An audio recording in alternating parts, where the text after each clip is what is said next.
when they spoke about Rooster Town, it was always in the negative connotations that there were wild parties and debauchery going on in that area.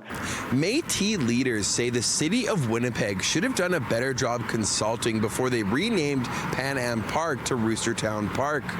They say it references a colonial phrase that was used to disparage and devalue the Métis people who used to call this community home.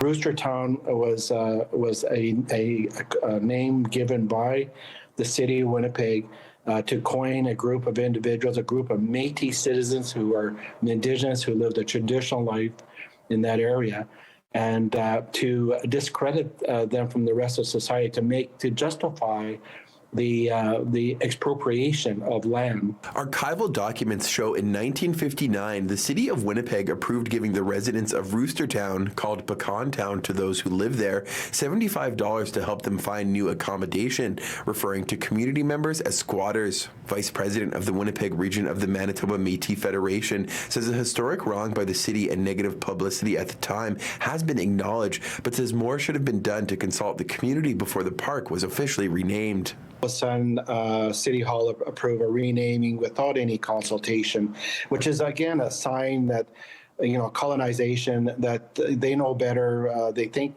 that this was a good thing to do, again in good faith, but in reality, it perpetuates a negative stereotype of a community of Métis citizens that lived in that area.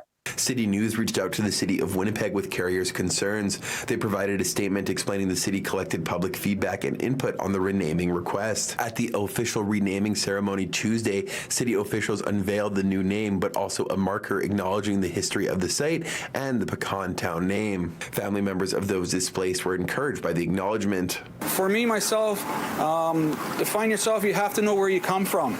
And my dad made sure he let us know where he came from, that he was proud. And I'm hoping other families will be able here to enjoy the signage and the panels over there so this community has not been forgotten. Carrier says while it's positive the city is recognizing one of its historic wrongs, he says more needs to be done in the forms of compensation for the families who lost their homes. The healing process is a long road, and I think it's a necessary step in that road that we are taking to, first of all, recognize the history and the wrong that occurred, as well as to move forward to be more respectful of the Métis citizens that contributed to Winnipeg.